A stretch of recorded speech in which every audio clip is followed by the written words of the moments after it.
Good day, everybody, and welcome to this week's episode of Living on Purpose, the show about intentionally crafting the happiness and success you deserve.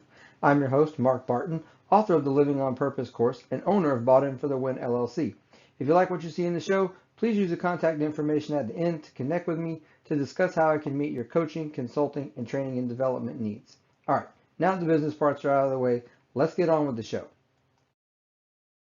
this episode, we talked about mental conditioning. This week, I had a great personal experience with one of my favorite and simultaneously least favorite topics, building accountability. So I decided to make it a feature for this week. As you can see here in the happiness success cycle, building accountability comes immediately after decision making and judgment. The idea is that after we have used sound judgment to make a good decision, we want to build a system around ourselves to make sure we keep going in that direction if it was truly a good decision.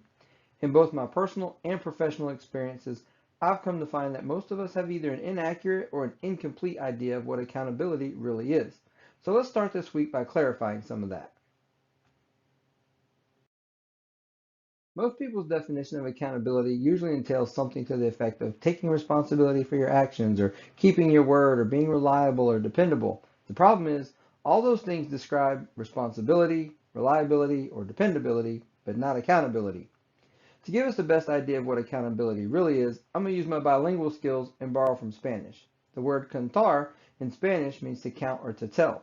What accountability really is the story of how something unfolded. It's literally the ability to be counted.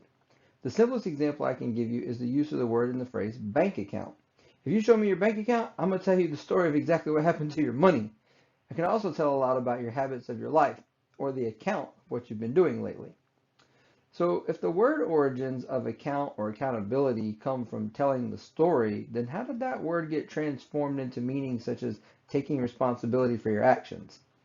Accountability is really just the mechanisms that tell the truth about whether we are or are not acting in accordance with who and what we said we want to be and do in this life. Having strong accountability systems are important because they allow us to maintain discipline towards the things we want to accomplish and to serve our purpose in the world. One of my favorite bullets from the entire Living on Purpose course is effective accountability will expose you for who you are, either the truth or a liar, a poser, or both. If you have an effective accountability system, it will allow you to pinpoint exactly where you started to lose your way. Going back to the bank account example, if you found yourself overspending when you're supposed to be saving for something, you can just look at the transactions and figure out where you went wrong. You can probably reflect on that event and find deeper connections to the choice you made in that moment and how there was some kind of misalignment with your values hierarchy, which allowed you to choose that short-term gratification rather than remaining true to the value you had previously set when you wanted to save for that long-term objective. Good accountability systems allow us to keep our values at the forefront of our decisions and remember our long-term goals. More importantly, when we can pinpoint where we lost our way, it allows us to give ourselves grace to get back on the right track. I could go on and on about this topic, but I do want to take a minute to share with you the actual elements of a good accountability system so that you can build your own, and then we'll get into the personal, organizational, and leadership applications of good accountability. Two elements of building an accountability system are really administrative. The first thing you have to do is clearly state the decision that you made that you want to hold yourself accountable to. In the course, I use the example of eat a salad for lunch as a decision, and then we build this accountability system to help us adhere to that decision. The second element is to identify what type of accountability system you want to create. I'm not going to get into describing each of the different kinds, but they are personal, public, professional, performance, hierarchical or legal, and political. When we get to the three different applications part of today's show, I'm going to give a few examples of a few of those. The first true element of building an accountability system is to identify the assigned value. Whenever you make a decision, there should be some kind of underlying value if it's truly a good decision. In your accountability system, you need to clearly identify that value and state it. The next thing we have to do is to build the what if narrative. The what if narrative is really just the story behind what happens if you don't follow through with that good values-based decision that you made. This narrative needs to be realistic, but also needs to push the boundaries of what could happen to you if you don't follow through with this decision. The next element we have to build is monitoring and measuring mechanisms. Monitoring mechanisms simply tell us yes or no, are you following through, and measuring mechanisms tell us to what degree. A simple example of this would be using an app to track your steps during a day. It's going to tell you if you are or are not walking, and then how close you are to meeting the objective that you set. There are as many different kinds of monitoring and measuring mechanisms as there are decisions to be made in the world. As long as you have one, you're okay. The next part of a good accountability system is the part none of us likes, the consequence. A lot of people think that the consequence of not following through on an action is that you have to make up for it, but that's not actually a consequence. The consequence needs to be separate from your decision. For example, in the eat a salad for lunch example, the consequence can't be eat 2 salads tomorrow. That's just you reinforcing the action that you were supposed to do anyways. A consequence would be I have to add raw Brussels sprouts to my salad, assuming you don't like Brussels sprouts. Another simple example would be is if you're allowed a juicy cheeseburger on Saturday if you ate all 5 of your salads during the week, but if you miss one, then you don't get to have the juicy burger. The last part of a good accountability system is the reward. When we follow through on good decisions, we should reward ourselves. I would encourage you to consider both internal and external rewards. Rewarding yourself with a juicy burger for eating a salad every day for lunch is a nice external reward, but don't forget to pat yourself on the back for accomplishing it. Internal rewards go a lot farther than a juicy burger. Now that I've covered the elements of what an accountability system entails, let's jump into those 3 applications of personal, organizational, and leadership accountability. So personal accountability is really just you versus you. While it might seem that personal accountability is always going to use a personal accountability system, this is not always true. Let me use my example from my recent run-in with accountability systems to help you understand how a performance-based accountability system helped me to keep my personal accountability. So I recently signed up for my son's football team's golf tournament to kick off the season. About as quickly as I paid the registration fees, I remembered I haven't played in a while and I don't want to publicly embarrass myself, and I needed to go bust the rust off. So I went and played the other day by myself. I was very fortunate that I teed off late in the afternoon. There was not a soul behind me or ahead of me the entire round. It was glorious. But because it was late in the day, and certainly because I hadn't played in a while, the back nine I started to fall off. There was one particular moment where I had to take a drop and then hit my next shot. And I didn't like it, so I pulled another ball out of my pocket and hit another one. No problem, I'm out here practicing. As expected, the second ball was much better, so I played that one to finish the hole. As I was walking off the green, counting up my score, I had to put myself in check because initially I wasn't going to count that extra stroke from playing that extra ball. I was just going to act as if the first one never really happened. I immediately asked myself, why'd you even come out here if you're just going to cheat the scorecard? I had to remind myself that the whole reason I came out there was to know where my game currently stands and what I need to work on. The golf scorecard is an example of a performance type of accountability. I didn't decide what par for each hole is, and I definitely didn't decide what the rules of the game of golf are, or I could promise you trees wouldn't be allowed on a golf course. The scorecard is the performance standard that everyone is held accountable to that plays that course. At the end of your round, that scorecard tells an account of how you played. If I had cheated the scorecard, the next time I went back to play that course, I wouldn't be able to go back and pinpoint where my game started to go off at, and I'm probably not going to be able to get any better.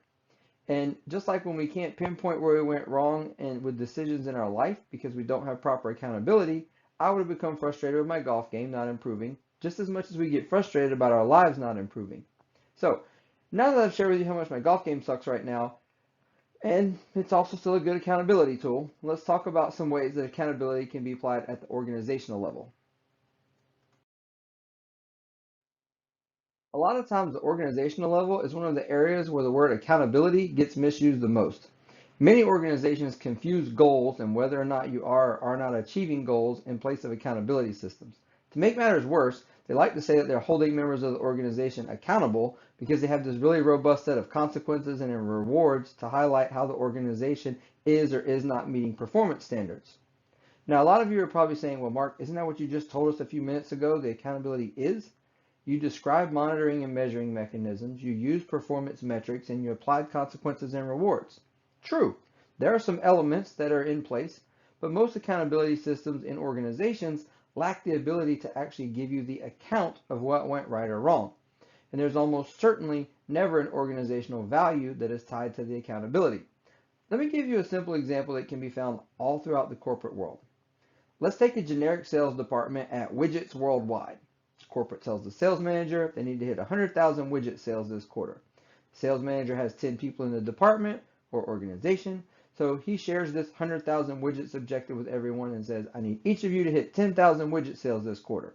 He says there'll be bonuses for people who go over, but probably doesn't mention anything about what will happen to those who don't sell their 10,000 widgets. The quarter goes along and the sales are tracked meticulously. There's probably even a chart on the wall that somebody's responsible for coloring in every time they hit 500 or 1,000 benchmark. There may even be a department-wide party when they hit 25 or 50,000 widget sales. The quarter comes to a close, and they all celebrate having 125,000 widget sales. Quarterly performance evaluations come up, and the bonuses are issued to those who exceeded their 10,000 widgets objective.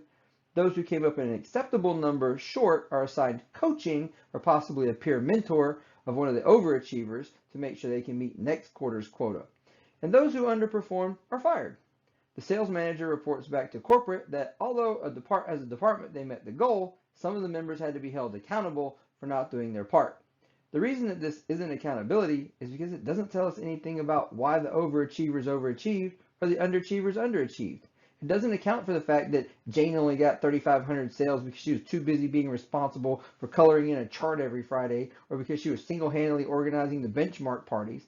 It doesn't say that John barely made 10,000 because he was also pulling his hair out trying to maintain the sales spreadsheet for the entire department every week and didn't have time to call all his clients. And it certainly doesn't say anything about what may have been happening in their personal lives that could have led to their individual successes or failures. My point is that organizational accountability has to tell the story of the people that make up the organization, not simply whether or not an organizational goal or objective was or was not reached. Good organizational accountability should highlight the strengths and identify the weaknesses of not only the individual members, but the collective unit as well. Just like how personal accountability tells the story of me, organizational accountability should tell the story of we. But what about when you're the leader? Let's take a few minutes to talk about one of my most passionate topics, leadership accountability. So obviously the sales manager in the example I gave was not practicing effective leadership accountability. A lot of you might say that's evident because he didn't understand the value of his people. He didn't know how to empower his subordinates or any of the other absences in leadership that happened. But do you know how I know the sales manager was not practicing leadership accountability? Because I promise you that if any of the C-suite listening to his report to corporate asked why Jane didn't make her sales or why John underperformed his own previous records, that the best that sales manager could have come up with is probably some bullshit excuses because he didn't know the real story. If he did know the real story, no one would have gotten fired or assigned coaching or a peer mentor except maybe his ass. Real leadership accountability is being able to tell that story to both those you report to and those who report to you. It's the sales manager being able to tell the C-suite leaders that he had to reduce Jane's quota so that she could take time to organize benchmark parties that were actually meaningful, and we can't fire her because of how valuable she is to the overall team. And then also being able to sit with Jane and express appreciation for the other talent she brings to the sales team, while also having the team accept and appreciate that Jane's 100% contribution might look a little different than theirs. Effective accountability for leaders is about surrounding yourself with systems that tell you the real story of the successes and failures of the people and organizations you lead. When good leaders have these detailed narratives of the successes and failures, it enables them to lead proactively instead of reactively. What I mean is, it gives them the ability to replicate the successes and limit or eliminate the failures the next time they're faced with similar objectives, all while strengthening the individuals, the organization, and themselves. As I said in the beginning of this episode, I both love and hate building accountability. I love it because it tells me exactly where my growth opportunities are and how I can get better. And I hate it because it tells me exactly where my growth opportunities are and how I can get better. I hope you've all enjoyed this episode as much as I love talking about it, and I hope to see you back again next week. I really hope you take some time this week to explore the accountability systems you have in your life and invest in strengthening them, because if you aren't bought in, you sold out.